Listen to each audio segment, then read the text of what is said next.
Well, good afternoon. Welcome to San Diego Mesa College Recital Hour. Thank you for joining us today.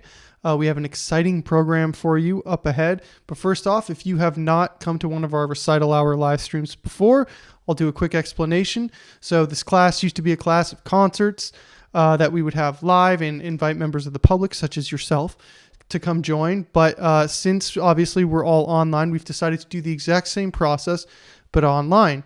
And today what we are doing is we're hitting what I like to call the Mesa College stretch at the end of Recital Hour. We generally book different artists from all around the country and the county to perform live for us or live stream in Recital Hour.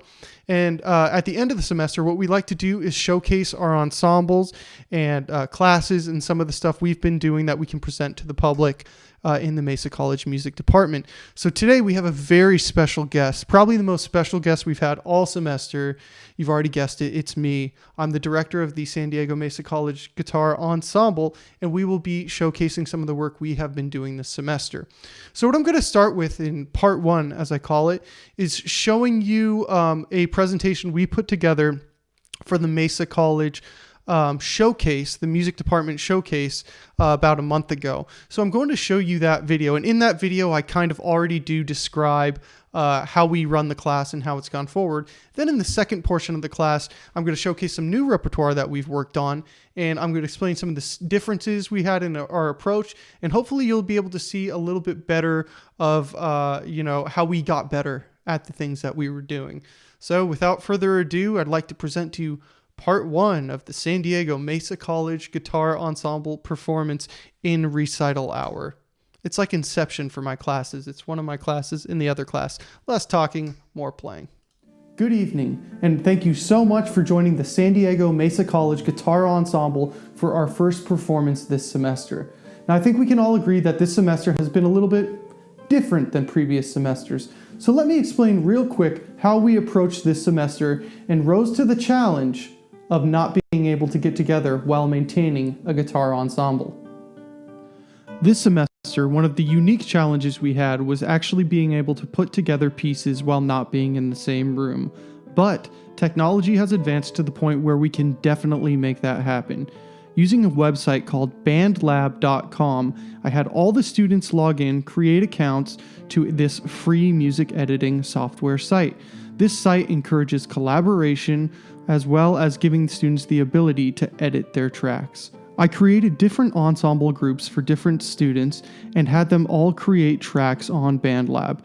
From there, they could go in, once they'd learned their track, record their track, and then start actually getting to the point where they could rehearse along with the perfect track that they would record, sometimes taking multiple takes.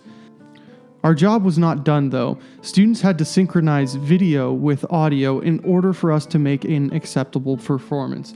This involved using things such as reverb, EQ, compression, all to simulate the sound of a guitar inside of a live space. Once students were able to create a decent audio sound, we then had to synchronize video with it. So students would film themselves. After they filmed themselves playing and creating another audio track, they had to synchronize separate audio to their video. From there, I would take their fully completed ensemble tracks and their video that they created and synchronize the audio so we could create a better sounding, more polished video experience. We had a whole range of equipment that we were dealing with, anything from home studio equipment to a single microphone all the way down to earbuds that's plugged into your phone in order to get a more isolated sound of your guitar playing.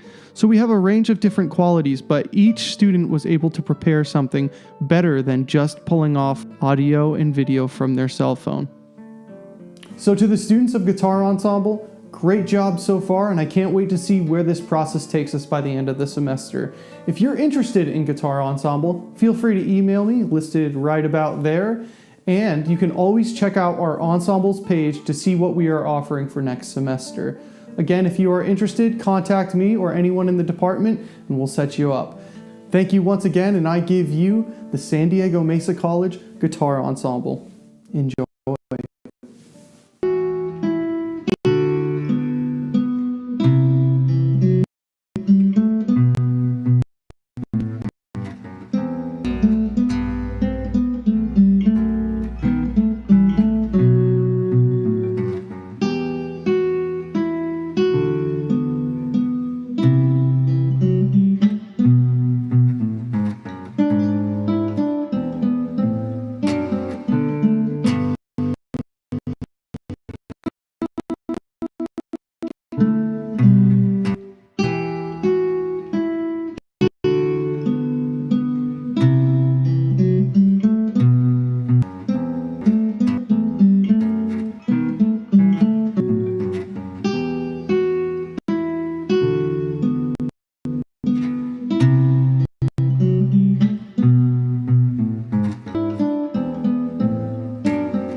All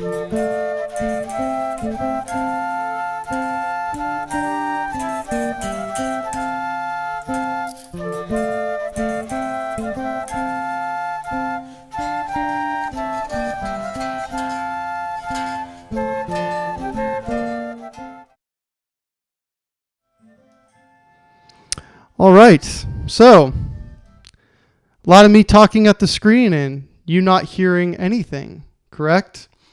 Everything I said was so useful that I'm going to have to go through and say it again. So I apologize for everyone that had to sit through blank face.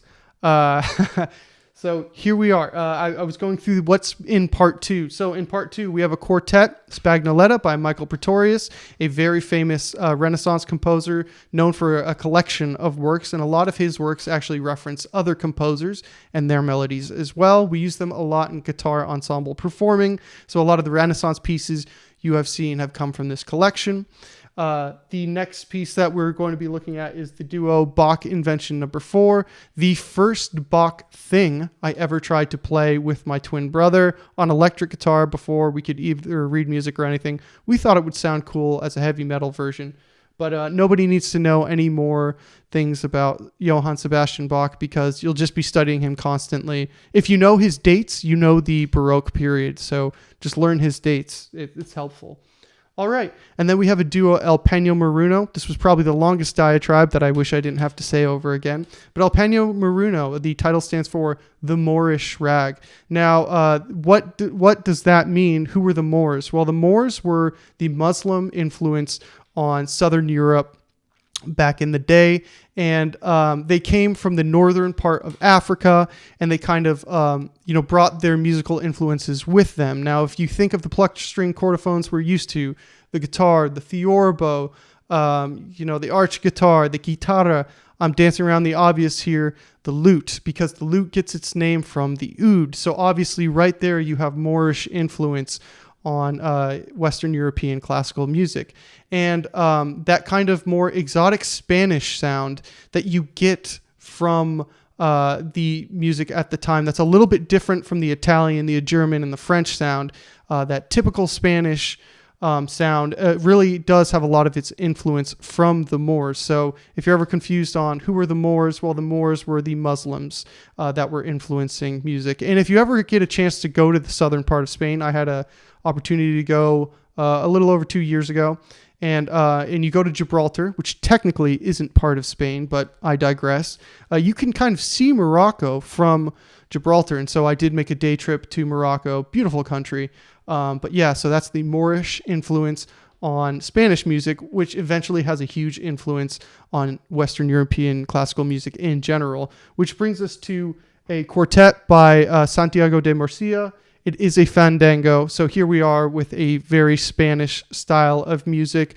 Fandangos are very lively. They're usually danced to. They're accompanied by castanets, percussion, dancers.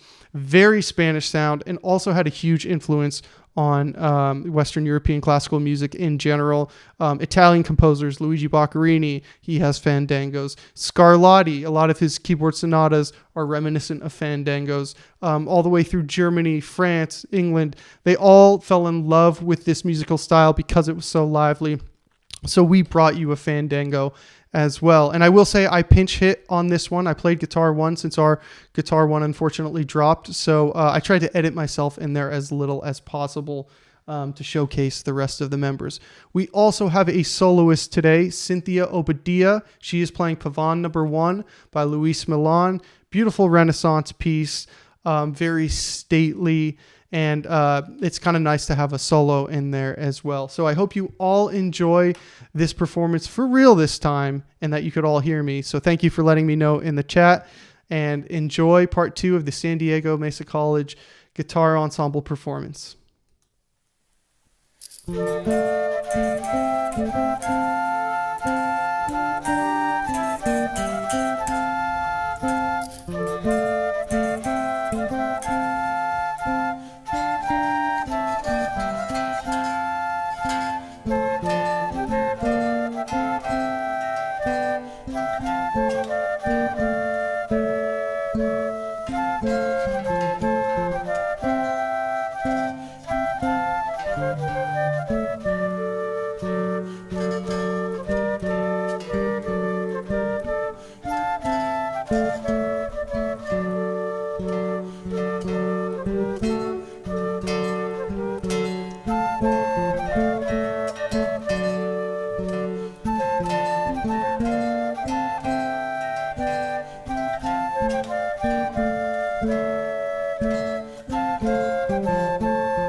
I turned my mic up. I remember this time. All right, let's look at some of the questions in the chat that some of you may have. I'm seeing a lot. Okay, your mic's not on. Mic's not on. Okay, Ian, speak up. I look forward to grading you, Jeff. Can't hear. No sound. Okay. All right. So a lot of it has to revolve around the fact that I forgot to turn my mic on. I hope you guys live stream someday and know the pressure. All right, so we had some questions about the guitars we were using in that quartet. I see some people notice that. Len Laviolette, the luthier, he's in the guitar ensemble. He was the one playing the contrabass. He builds those, so if you're interested in one, you can get one. Does anyone have Ian's phone number? Again, referring to the fact that my mic was off. I got to scroll down further. All right, scroll down.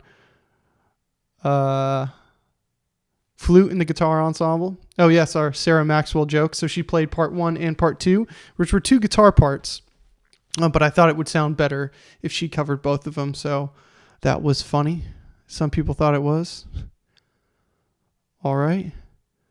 Well, we have a blast from the past member of my former life join us. Good to see you, man. Thanks for coming. Let's keep going. Cynthia did a great job.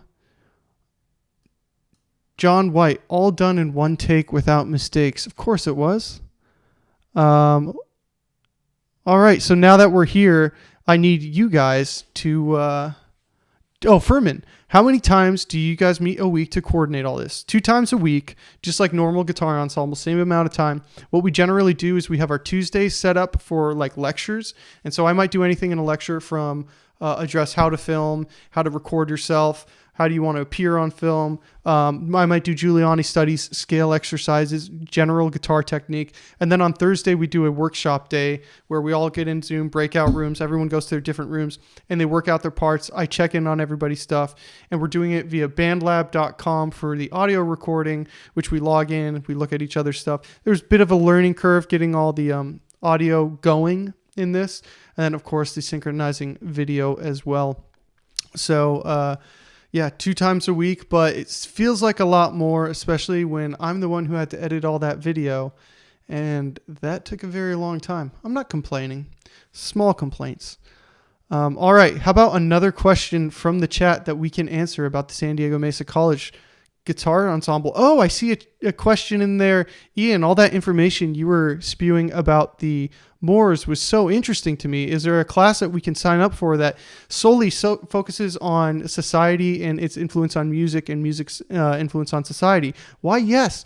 Next semester, I am teaching a brand new class at Mesa, Music 125. It's going to be a GE. It's going to be free in terms of you don't have to buy a book. It's all stuff that I've sourced and written out for you all in a Canvas page. That's going to be focusing on society and music. It's going to be an awesome class. It's going to start with like Renaissance, Western European classical music, like that kind of era, things such as church influence, the Moores, all that kind of stuff that I kind of spew off about. It's going to start with that. And then the middle section is going to be a little bit more focused on world musics, everything from, what was going on in Asia and Africa to the Vikings, and then over to the final portion of the class is going to be modern music, everything from Castlevania music from Nintendo to Game of Thrones to Metallica, basically just things I like. No, it's going to be more than that, but it's going to be an awesome class. So join Music 125. Let people know you're interested by joining. Yes, Ricky says, hey, Ian, I didn't see that question anywhere. It was a secret chat. Okay, Ricky. Synchronizes pieces from students and teachers in ensemble. Synchronizing is probably the hardest part. Doing it from a distance. We all do our work on bandlab.com and we use a metronome for all these pieces. And I go in and I check and, we work with the issues that we have. But it's a little bit more of a step in towards the metronome, which I feel sometimes music students step away from when they're working. So this is good. In order to be in this class, you kind of have to work with a metronome. So it's kind of boosted everyone's metronome abilities. Are they assigned or are they picked by each person? I mostly assign them. There's a couple cases where people have come to me saying, hey, can we do this in ensemble? And I say yes. But generally, I assign the pieces. I try to put people at their level plus just a little push, so they sweat while they're in ensembles.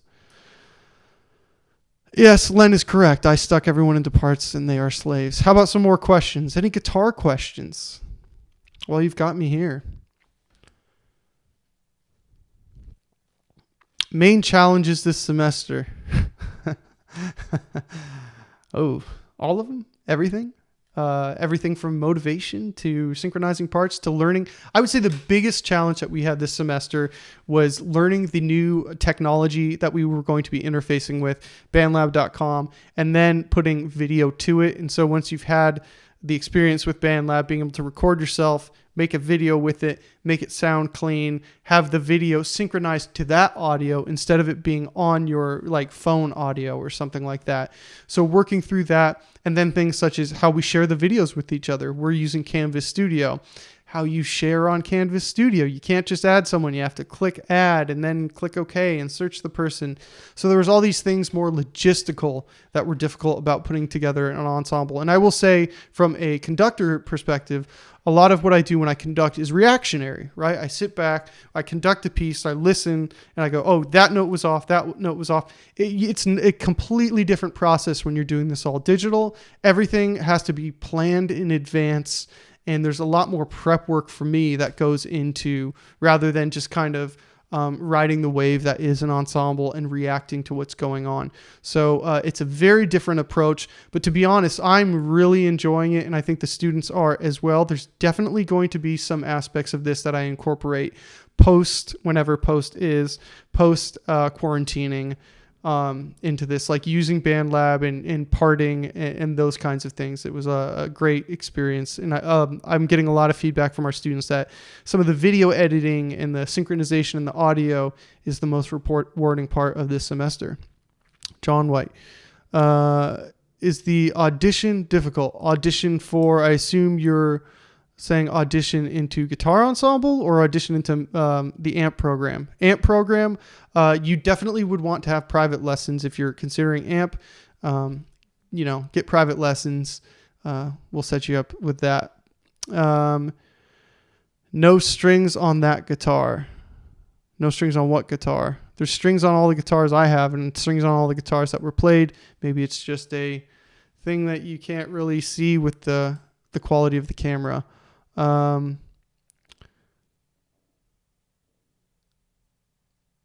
I can ask,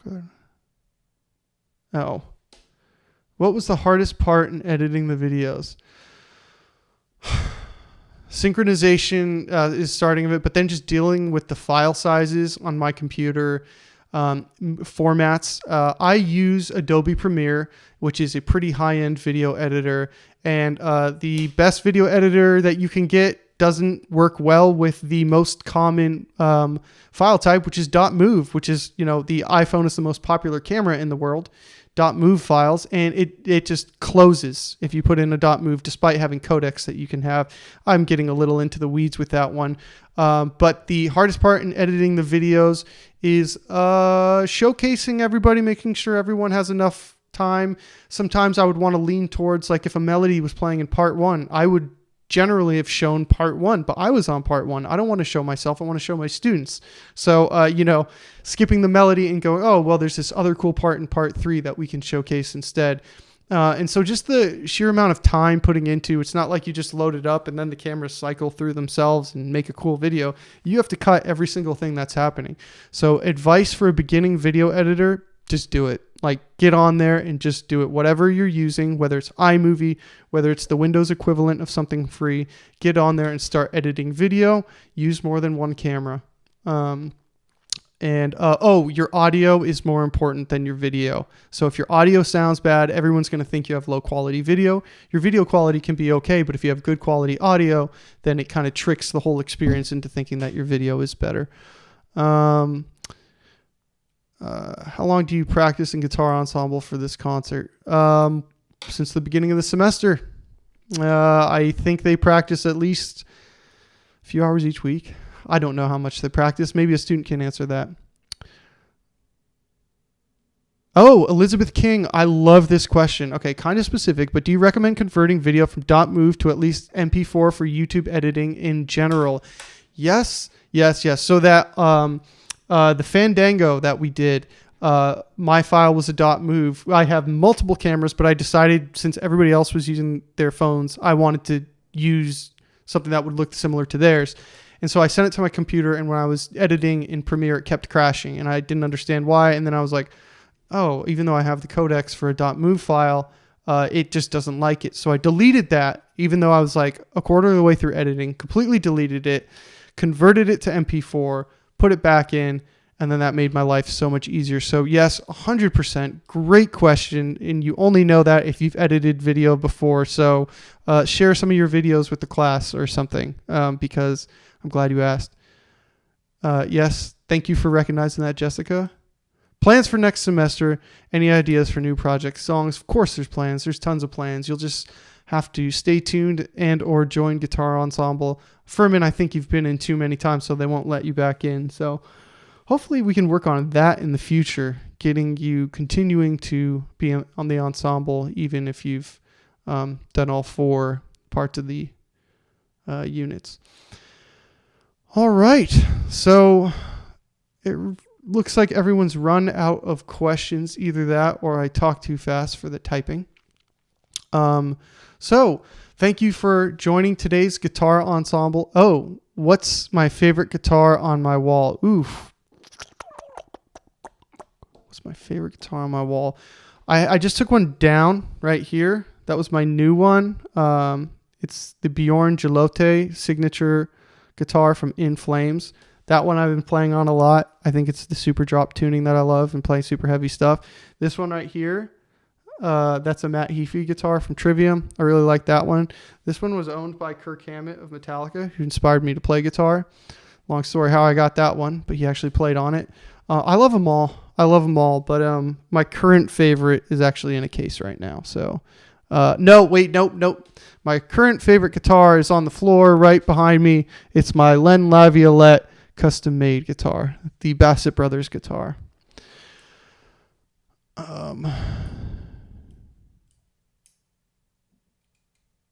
Issues with... Oh, yes, Alan, that is a good point. You can paste attributes. I use that a lot. So a lot of times if you've seen, I've zoomed in on someone's hand when I'm doing zoom cuts to make it look like they had 2 cameras when they didn't.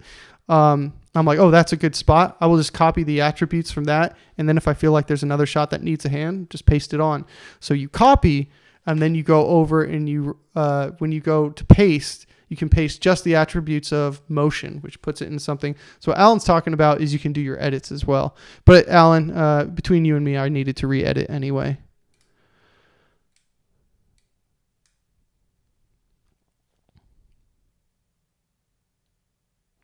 Oh, Elizabeth says no, she just had issues with video uploading. Yeah, I think proprietary stuff gets in the way when it's like .mov files and everything. So convert to things that are more universal.